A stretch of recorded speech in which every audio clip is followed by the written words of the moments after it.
Shalom sahabat muda, salam jumpa kembali untuk kita semua dalam acara Youth for Christ.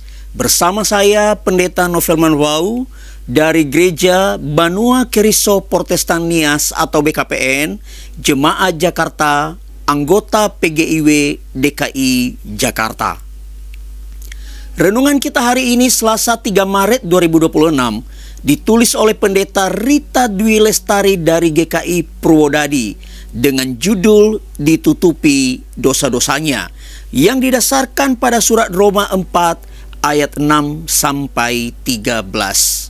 Sebelum membaca Alkitab dan merenungkan firman Tuhan, mari kita berdoa terlebih dahulu. Bapa di sorga, pada kesempatan ini kami datang di hadapan-Mu. Kami hendak membaca firman-Mu dan merenungkannya. Kami berdoa kiranya Roh Kudus memimpin hati kami di dalam menyambut firman-Mu ini. Terima kasih Tuhan, demi nama Yesus kami berdoa. Haleluya. Amin. Sahabat muda, nats yang akan menjadi pusat refleksi kita hari ini adalah Roma pasal 4 ayat 7 sampai 8. Berbahagialah orang yang diampuni pelanggaran-pelanggarannya dan yang ditutupi dosa-dosanya. Berbahagialah orang yang dosanya tidak diperhitungkan Tuhan. Apakah orang bisa begitu saja diampuni?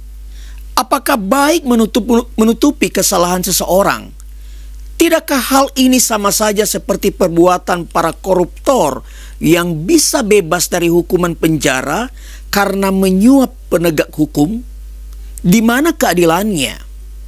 Sahabat muda, inilah pertanyaan kritis dari seorang pemuda dalam kegiatan pemahaman Alkitab. Di tengah maraknya korupsi, kolusi, dan nepotisme, pemuda ini merasa kesulitan untuk memahami bahwa Allah membenarkan orang-orang yang berdosa. Paulus menekankan bahwa seseorang benar di hadapan Tuhan bukan karena perbuatannya, melainkan oleh anugerah karena iman. Baik Abraham maupun Daud, serta orang-orang yang mengikuti iman Abraham, dibenarkan bukan karena mereka melakukan hukum Taurat, melainkan karena percaya kepada Allah.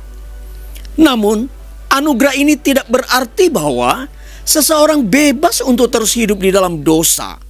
Perhatikan Roma 6 ayat 1 sampai 2 mengatakan, bolehkah kita bertekun dalam dosa supaya semakin bertambah anugerah itu?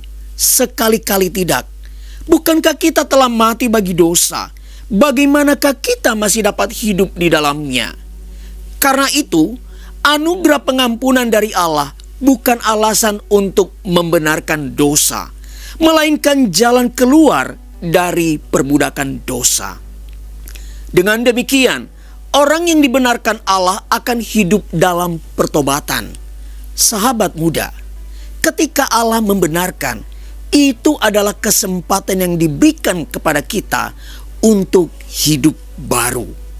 Pertobatan yang nyata tampak dalam sikap yang mau mengakui kesalahan, bersedia bertanggung jawab atas dampak yang terjadi, serta berupaya memulihkan keadaan.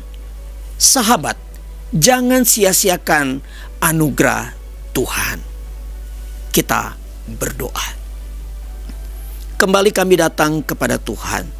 Terima kasih untuk bacaan firman hari ini dan perenungan yang telah kami dengarkan. Tuhan, kami mengakui bahwa kami adalah orang berdosa dan membutuhkan anugerah-Mu yang membenarkan kami.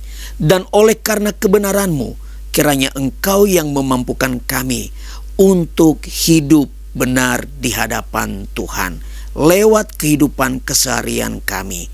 Terima kasih Tuhan, terpujilah Engkau. Demi nama Yesus kami berdoa. Amin. Sahabat, demikian renungan kita hari ini. Jangan lupa subscribe, like, dan bagikan kepada sahabat-sahabat kita yang lain. Tuhan memberkati.